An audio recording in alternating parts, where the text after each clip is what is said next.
Thank you, Nikki. I know you all have many questions about how the tree was selected and how it was harvested, so I'd like to invite Jim Kaufman, our Director of Capitol Grounds and Arboretum, to the podium. Jim?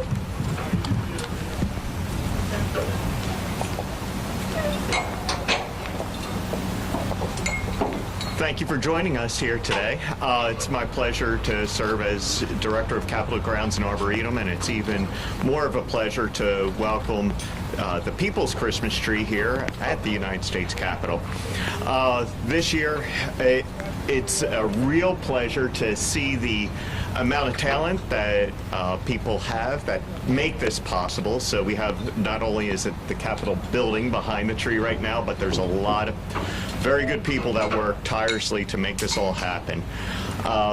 We're very lucky right now to be able to have electricians that are providing anywhere between 50 to 60,000 LED lights. And then also our crews behind the scene will be decorating this tree with the thousands of ornaments that were handmade by the people of Oregon. So thank you for joining us all, especially on this rainy day, but it'll be a happy day one way or the other.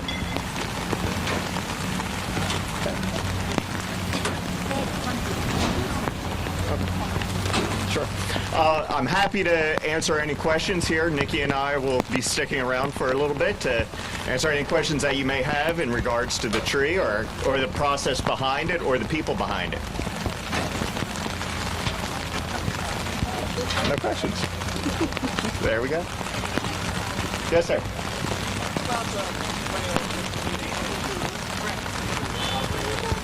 Yeah, that's the most amazing part of this journey, where all of the communities that we visited along the Oregon Trail, every community that we went through was just filled with joy.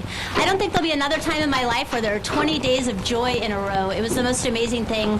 Everyone was so honored to have the tree come through. They signed the banners on the side, wishing goodwill to all the people of America as we cross the country. You know, I actually can't speak to that because I haven't really been much, a part of previous ones. I don't know. This tree, I think one of the most unique things about it was, of course, the theme of being an Oregon Trail backwards was kind of a nice way to start off coming from Oregon. But certainly on our end, it's a continual learning process. So we're able to work with our crews who have done some of this some of them have done it as long as 30 some odd years.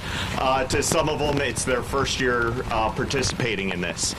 So it runs the gamut between years, decades of experience on setting up this tree to really educating the next generation of folks that will continue the tradition on for years to come.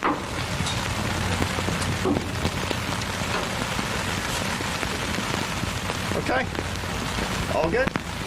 Does anyone want any fun facts about the tree, like the height and all that kind of stuff?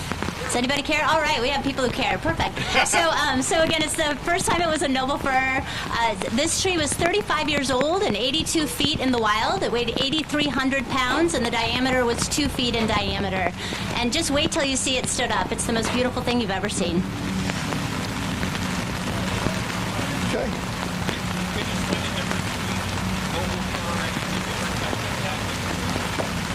Do you want to take that one or do you want me to? Why don't you take it? Okay. So there's a variety of traditional Christmas tree types that folks generally use. Noble fir is one of them. Also Doug fir. We've had previous ones here at the Capitol that are spruce, grand fir, just a variety of trees. The wonderful and beautiful thing about the noble fir is its branching. It has the most beautifully symmetrical branching and a beautiful blue-green color. And so it'll just look amazing with all of those ornaments on it. You'll be able to see all the ornaments and the lights, and it will be the perfect Christmas tree.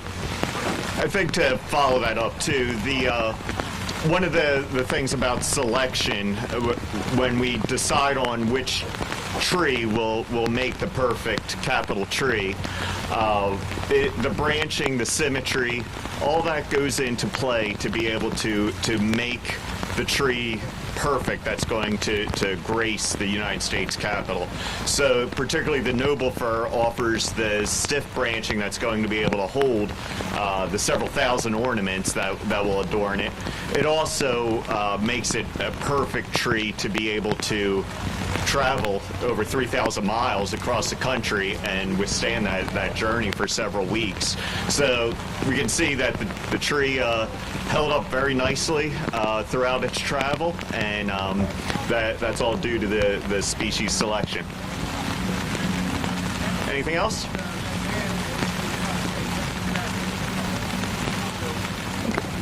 All right. Well, thank you very much. Nikki and I will be around for a little while to answer any other questions.